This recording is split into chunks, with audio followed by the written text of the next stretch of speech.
Hey, Vivian Hill here. Thank you for joining me. Now, please just settle yourselves down comfortably. It's just hit the hour, so it's time to begin today's training, which is entitled How to End Bullying. Key secrets to remarkably rehabilitate, bully and bullied without being a bully yourself. Today I'm going to provide you with two key pieces of the puzzle, especially. One, how to understand a bully's mindset. What are the factors that motivate a bully to bully? And two, suggest what signs you should look for if you suspect that your child is being bullied. Now, some of you don't know me, so I'll give you a mercifully brief introduction. That's a picture of me trying to look my semi-casual professional best. There are moments when in t-shirt and shorts that I look far more casual and probably considerably less dignified. I'm a career educator living in Melbourne, Australia. I've devoted over 40 years to being a dedicated, hopefully charismatic classroom teacher. And I've also had the onerous privilege and joy of being both a deputy principal and school principal. I have a master's degree in educational administration. And after retiring from teaching, I spent time as a school chaplain. So I have experienced bullying and all its frustrations and challenges from the perspectives of all of student, parent, classroom teacher, school administrator and chaplain.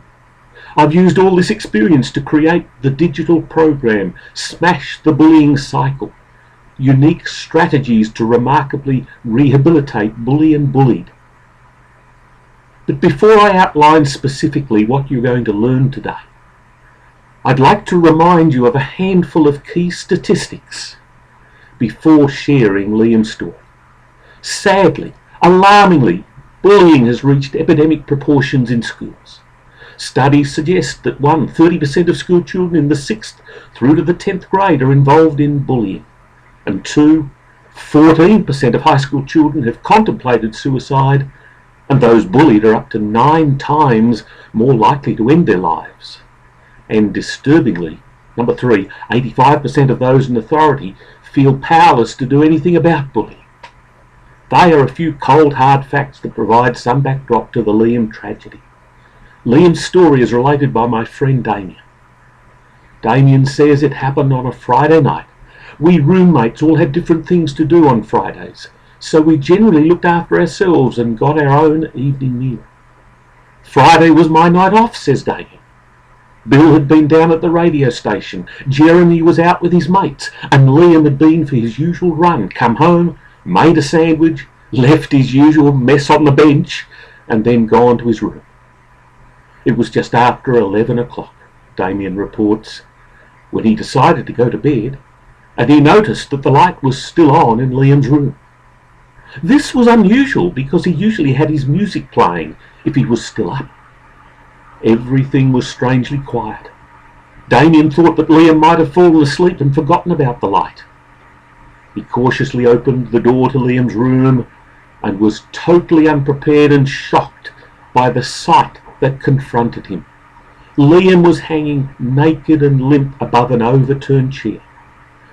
No one knew of Liam's suffering and pain until it was too late. When Liam was 14, he loved athletics. He had no time for girls because he was too busy running. A few boys started teasing him because he didn't have a girlfriend and because he showed no apparent interest in having one. After a while, the group decided he must be gay, and this became the focus of what they thought was innocent fun. But the fun turned into sinister hostility as the rumours spread and more students became involved. Liam's depression and loneliness grew with every act of rejection, torment and innuendo. Liam's suicide was not a spur-of-the-moment thing. Damien explained that he had planned it very carefully. He'd taken a saw from the shed and cut a very neat hole in the plaster ceiling, exposing one of the beams. He'd purchased a rope and gone to the trouble of learning how to make a perfect noose. He had made himself a banana sandwich, which was found on his bedside table with one bite taken out of it. He chose a time when he knew his brother would be out, as his brother would be the one most likely to disturb him. Liam desperately needed rehabilitating, as did the bullies, even though you might never have heard the bullies admit that. The bullies may have been shocked into a state of remorse by what Liam did, but it was too late for Liam. The words "never to be rehabilitated" could have been engraved on Liam's coffin. But what must be said is that most bullying stories do not have to end in tragedy. So specifically, here's what you're going to learn today. 1, the many guises and forms of bullying. 2, the indicators suggesting that bullying is happening. 3, what motivates the bully to bully. And 4, that there is one thing that the bully needs more than anything else. And I share these things with you today because I understand that you are concerned for your child's physical, mental and emotional well-being. You most definitely do not want your child becoming yet another suicide statistic. You're concerned that the bully may be bullying others. I mean, from the bully's perspective, why have only one victim when you can have many? You're concerned for the bully and his future. No one wants to see a wayward, out-of-control youth heading towards a criminal lifestyle. And you're concerned that many of those in authority seem powerless to stop the bully. Now you may be wondering, is this program really for me? Of course I cannot answer that for you personally, if I don't know you and I have no idea of your circumstances. However, I want to suggest this program is for you if you've watched your bright, intelligent, confident child descend into a life of bullied misery. Or if your previously open, bubbly, communicative child no longer wants to talk to you. Or if your child hints at suicide, says they don't want to be a burden to anyone anymore. Or if your child freaks out at any suggestion that the bullying should be reported. Or if you've spoken to your child's class teacher and the teacher only wants to spend time pointing out your child's faults. Or if you've spoken to the school principal and the principal agrees that bullying is happening, but he says he's powerless to stop it. Or if you have a close friend whose child is being bullied and you want to help that family. The other question that might be asked is, who is this presentation not for? Well, this presentation may not be for you if you're totally pessimistic and want only to play the blame game. It's the principal's fault, or the bully's mother is a Fruit Loop. It may not be for you if you expect instant results. It may not be for you if you only want to see the bully punished, not fully rehabilitated. It may not be for you if you expect the work to be done only by experts, leaving you only in the role of a spectating bystander. It may not be for you if you are not willing to be 1000% involved in seeking for and working towards a solution for both your child and the bully. Can I guarantee that my approach will be 100% successful? No, I can't give that sort of guarantee. I cannot force others to do what I think they should do and what they may not be willing to do. But what I can say is that if you carefully follow the guiding principles that I outlined, there is a high probability that things will improve or that the bullying will cease altogether.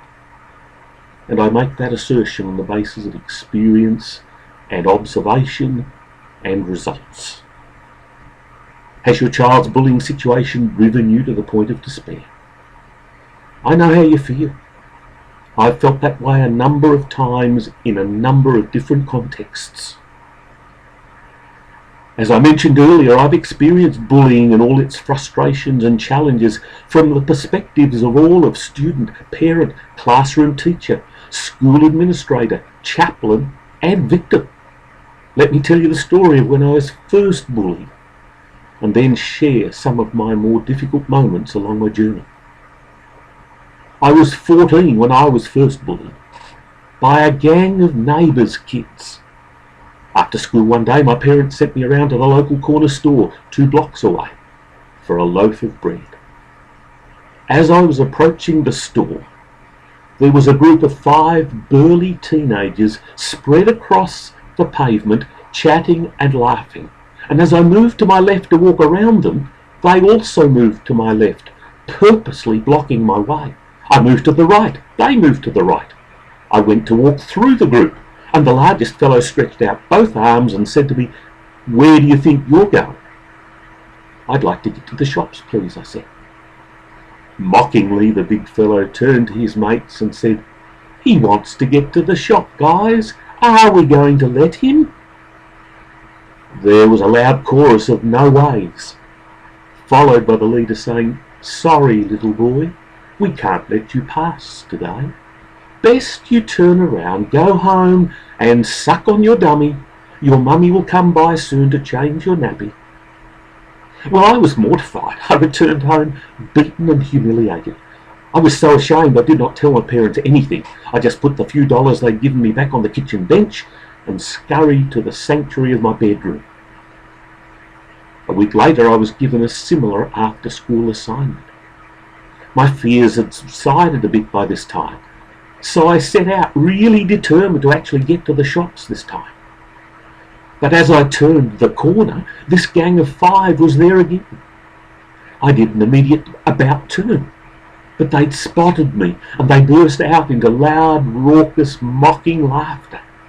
Hilarious, I thought, but I was determined that they were not going to beat me this time. Could I find another way? I retreated, walked a couple of extra blocks and came towards the shop from the opposite direction. But the gang had anticipated my clever strategy, and they moved to block me again. What was I to do? Well, I opted for the brave approach. I puffed out the chest and walked forward briskly. But when I got to within 10 metres of the gang, their leader put up his hand like a street cop. "Stop right there," he said. "If you take one more step, little boy, we'll belt you up. Now turn around, go home, and don't come to this shop ever again. This is our territory, and we don't like the likes of you." Back home I told my parents what had happened. Now I'm not sure what they did. They didn't ever tell me, and the truth was that as a shy 14-year-old, I was too scared to ask. But my parents' best solution, as far as I was concerned, was that they never asked me to go to that shop again. But for months, while walking the local streets, getting about using public transport, I lived in constant fear of stumbling across this gang again. I remember also a generation later, dealing with my son at about the same age after he had experienced a bit of bullying at school. I remember my initial feeling of helplessness as a parent when my son was adamant to the point of tears that he didn't want me going and seeing either the class teacher or the school principal.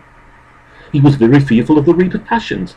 He was a popular kid and he didn't want to be typecast as a dobber. I remember wishing at the time that I could just press a button that would provide me an instant, easy solution. As a teacher, I recall a parent knocking on the classroom door after school one day with the report that one of the students in my form group was being bullied out in the playground. This complaint came at a time when I had a lot of marking to do and I had about 80 reports to write, besides my normal lesson preparation and teaching. I remember thinking, am I being paid to be a schoolyard policeman or to be a teacher? I remember also thinking, why isn't the teacher on yard duty intervening to prevent this bullying? And why doesn't the principal just expel the bully? Now that was harsh, I know. I also know that if I'd been the principal then, as I was to become later, that I would have been very slow to have asked a student to leave the school just because of bullying.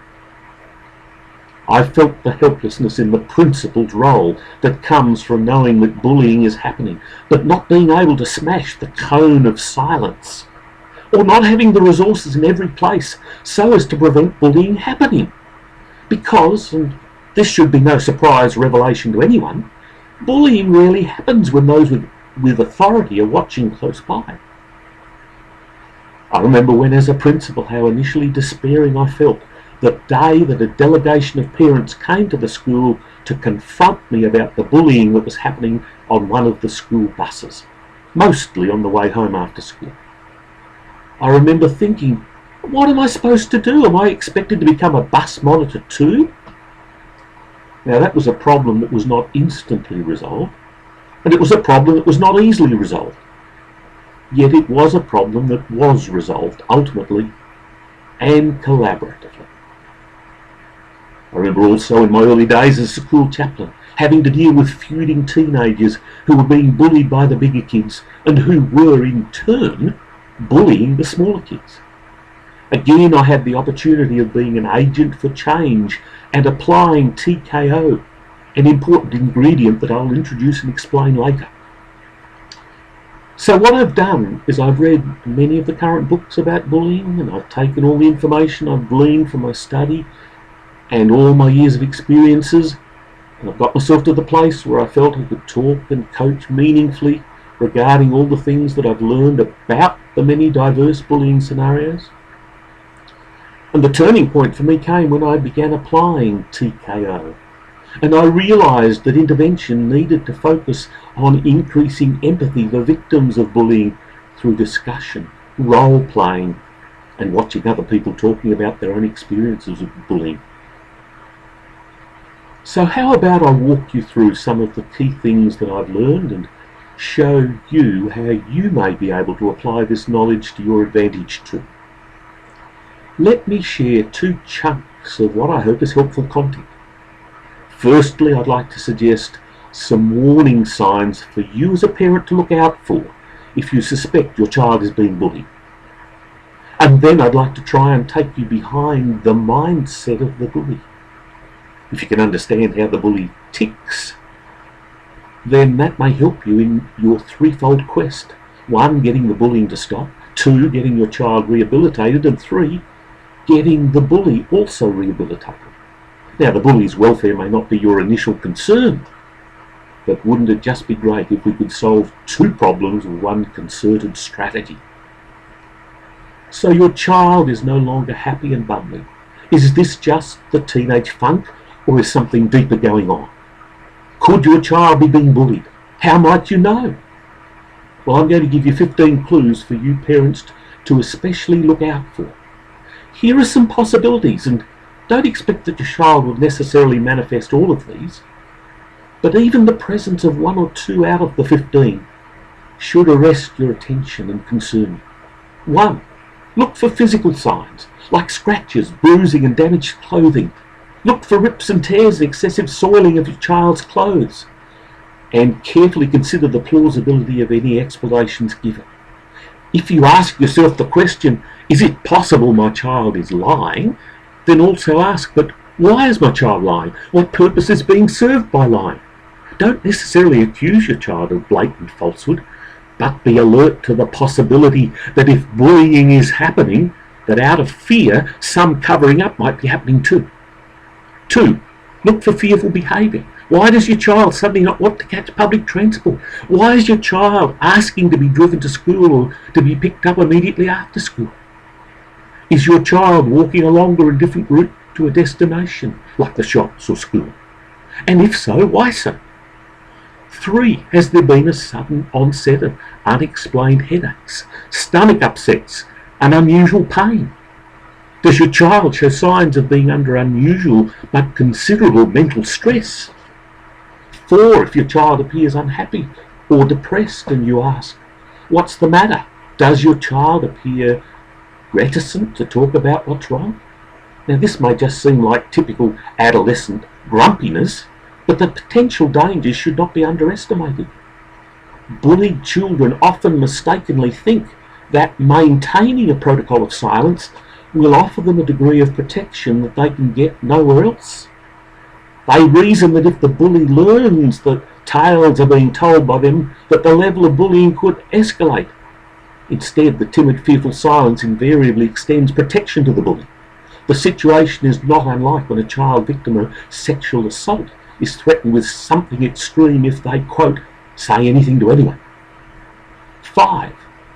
Another clue to be alert to might be a dropping off in your child's school performance or a significant decline in enthusiasm for doing homework. 6. Your child may lose his or her appetite and have trouble sleeping. 7. Your child may come home hungry and when questioned admit that his or her lunch was stolen. 8. Look for changes in your child's behaviour. Things like your child is unwilling to take phone calls, your child's jumpy whenever someone rings the doorbell, is tearful, is withdrawn, has started stammering, has begun or resumed bedwetting and or nail biting. These signs should be identified quickly by the vigilant parent. 9. Your child suddenly seems to have few friends. And 10. Is reluctant to go along to parties or go out in public. 11. Your child comes asking for or maybe even steals money, presumably to pay off the bully and keep the bully happy. 12. Your child engages in dangerous or harmful activities, including reckless behaviour, substance abuse or self-injury. Now, it should be said, as an aside, that bullying may not be the only motivation for these types of behaviours. 13, and here we enter alarming territory. Your child starts giving away favourite possessions and saying goodbye to people. 14, your child says he or she can't handle things anymore and suggests that things and people would be better off if they were not there. 15, finally, and these last 3 you must take very, very seriously, your child hints at or attempts suicide. So there are 15 possible clues that your child is being bullied. You may be able to think of others. As well as looking at how a bullied child may behave, I want us also to briefly address the mysterious question, why do bullies bully? What's the motivation that causes the bully to want to inflict grief on others? Well, here are 10 possible motivations. And again, I'm sure you might be able to think of more. 1. Bullies are usually seeking attention. They are seeking approval. Bullies aren't looking to be loved. They're looking to be noticed. Without doubt, society is much quicker to pay attention to and give recognition for negative behaviours than for positive ones. Situation comedies and reality television, as well as real-life situations, show that acting out and misbehaving is much more cool and much more likely to get noticed than behaving oneself civilly, courteously and conventionally. 2. It is possible that the bullies themselves have in the past or are now being bullied or feel socially rejected. Maybe they're victims of abuse or erratic and harsh discipline at home, and as a quirky way of getting some revenge, they lash out at those whom they perceive are on a lower rung of the pecking order. Their behaviour can very much have overtones of hen-yard or bird-brain mentality. 3. A bully may feel less worthy because of sibling rivalry. The sibling was preferred to him. 4. A fourth possible reason is that the bully may be jealous. The bully may perceive the victim or victim's family as having a higher socio-economic status. He or she may be jealous of your child's talent, his or her academic or artistic or sporting prowess, and might see him or her as a rival, a threat, as the tall poppy that has to be cut down. 5. Bullies may bully in order to make themselves more popular with their peers. They're looking to advance up the social hierarchy. They may struggle to gain recognition in some, possibly academic areas, and so look to flaunt their physical prowess in order to achieve social status. The bully may feel a need to project an image of toughness in order to feel personally powerful and accepted. 6. Sadly, bullies may bully in order to escape their own problems and to mask their own insecurities, their own sense of inferiority and inadequacy, their own low sense of self-worth and self-esteem. The bully deep down may know that he or she deserves pity or scorn rather than admiration, though this is unlikely something that will ever be confessed. 7. A person might become a bully in order to feel worthy. By devaluing the target, the bully feels superior and elevates his or her ego. 8. The bully is part of a pack. He or she is caught up in a series of behaviours from which it is difficult to socially escape. 9. Bullies have a strong need to be dominant, to be in control. 10. Bullies typically lack empathy and may get pleasure out of others' pain. So we have two types of very complex individuals, victim and bully, meeting head-on in any bullying scenario. And it's because of the psychological complexities that we've just listed that it is important for bullying to be tackled carefully and with sensitivity. We must show empathy even if the bully cannot. We must avoid becoming a bully ourselves. Over-the-top emotion has no place here. The proverbial bull in the china shop never creates order, only chaos. We aim to avoid chaos. We need the very best climate to be created so as to allow for the affected parties to all be permanently rehabilitated, which is our ultimate goal, right? So if you are that concerned, caring parent who only wants what's the very best for your child and your child's acquaintances, then you're probably keen to learn some of the up-to-date solve the bullying problem strategies going around, like my mysterious TKO that I mentioned earlier. It was with some understanding of your concerns and likely agendas that I created my online program, Smash the Bullying Cycle. Okay, now listen, I'm not going to get all hyped up about my program and how it can help you. You've listened to me on this webinar thus far. You've heard snippets of my story. You've heard that I'm an experienced educator and that I have the capacity to consider bullying from a range of perspectives. You know that I help people just like you. So what I'm going to do now is go over exactly what's in my Smash the Bullying Cycle program and outline how it may help you. And if it's right for you, I want you to get it. If it's not right for you, I don't want you to get it. So without further ado, without fanfare and hype, here's what you'll get. Each lesson in webinar form will be sent to you 1 week apart. After each webinar, I'll invite and welcome your questions and feedback. In between each webinar, I'll send you further supplementary content at no additional cost. I want you to keep receiving useful, relevant, helpful bonus information. In webinar 1, we're going to review definitions and the range of bullying scenarios. You're going to learn from Jason's case study. You're going to see how in Jason's experience it took a number of incidents over quite a period of time to lead to Jason's despair, loss of confidence and dysfunction in midlife. We're going to revise 15 warning clues that parents can look out for that might suggest that bullying is indeed occurring. And we're going to review the 10 factors that motivate bullies to bully. You're going to receive 5 tips, 5 pieces of advice for parents when dealing with the bullying bogey so that you can be informed as to how to best assist your child. You're going to learn how to submit your bullying success stories. And I'm going to invite you to submit your questions for the following week's first Q&A session, where I aim to provide practical, implementable answers to your pressing questions. In Module 2, you're going to learn 12 strategies for your child to implement, which will help your child minimize the impact of any bullying.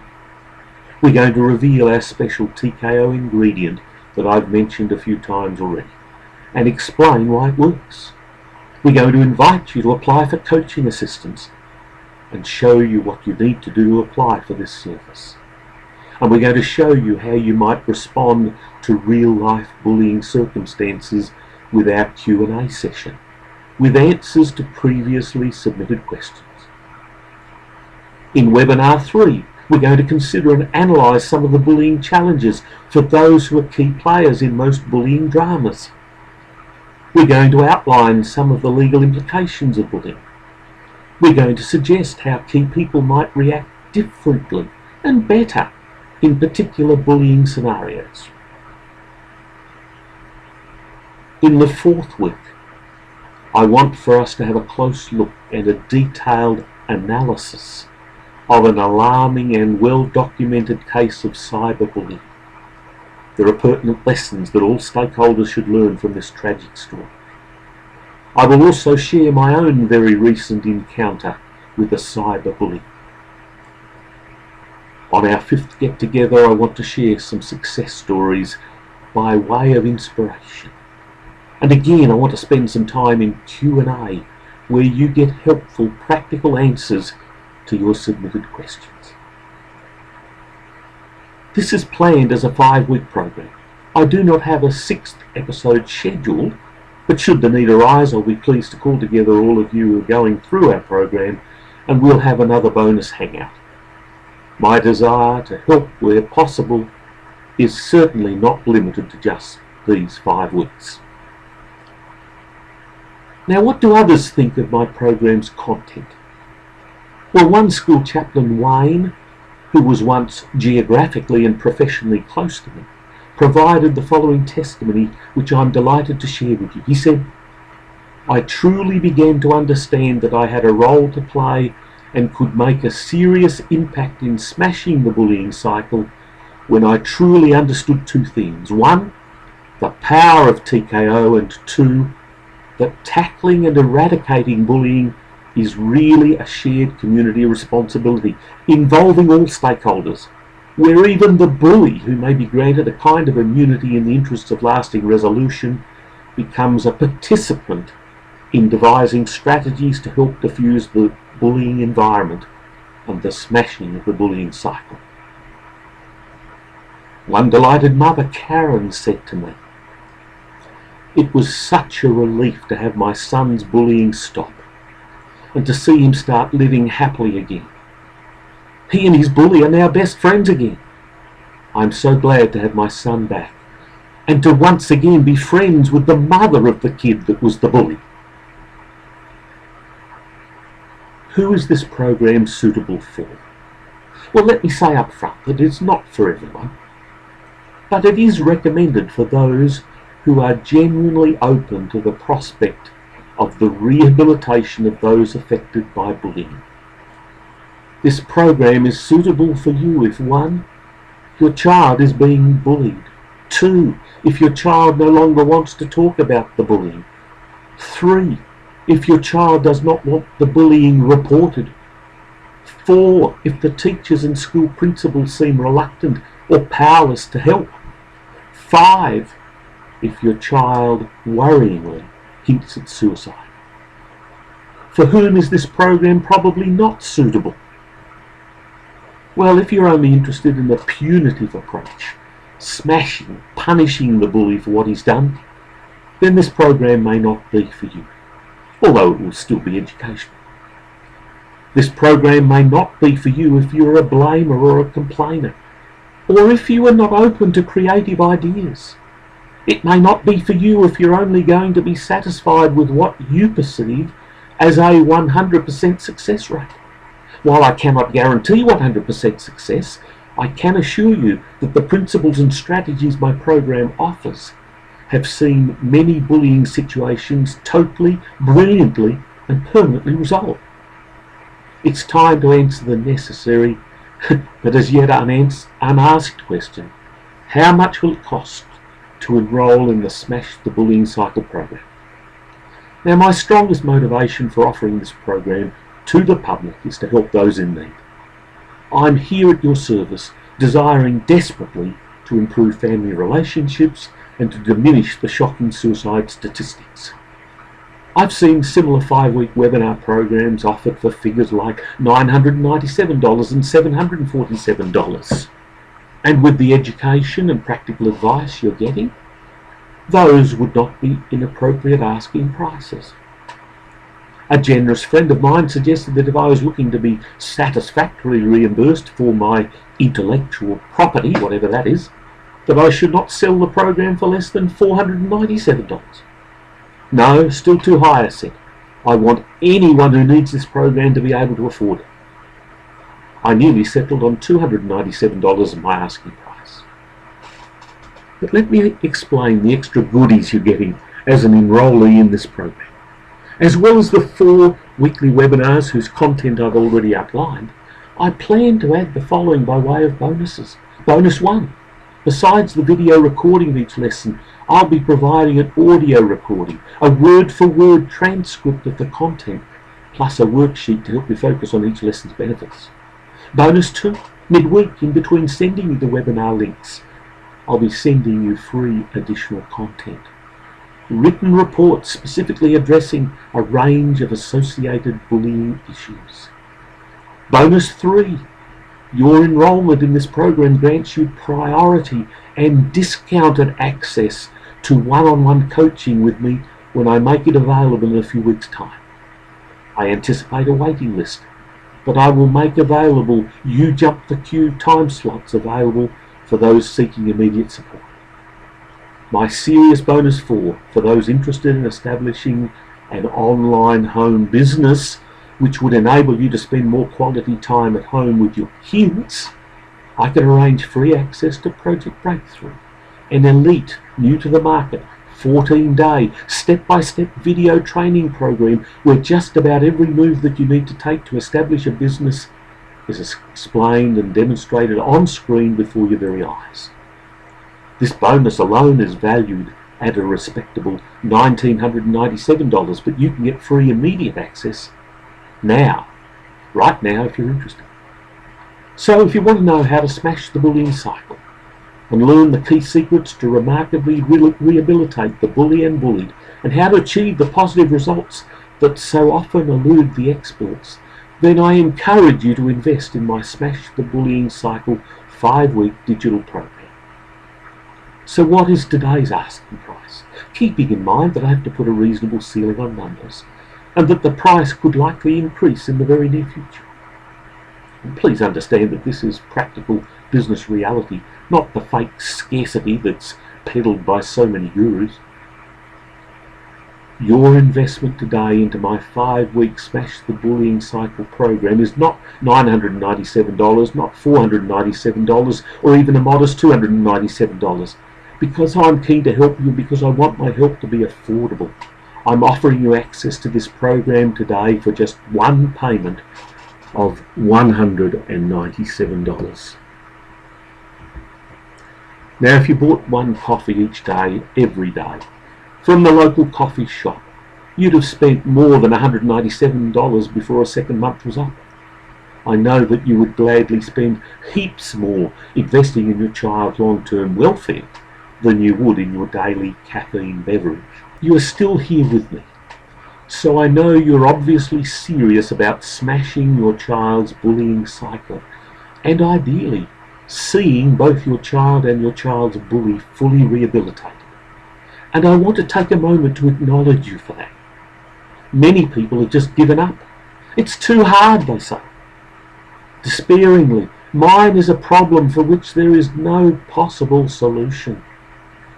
So since you're still listening to me at this moment, it's obvious to me that you're committed and determined and serious about finding the best stop the bullying solution for your child. Your serious commitment and determination is why you are a perfect fit for my Smash the Bullying Cycle tuition. I've designed it for people like you who demand that bullying should stop, and who want nothing less than for both their child and the bully to be satisfactorily, happily, and permanently rehabilitated. This is a great opportunity at a great price. But you don't need me to continue with any hard sell. You're smart. You recognise a good deal. Now is your time. Go on. Invest in your needy child's well-being. It's time the bullying stopped. Click the register here button right now. I can't wait to see you and to assist you in this program on the other side.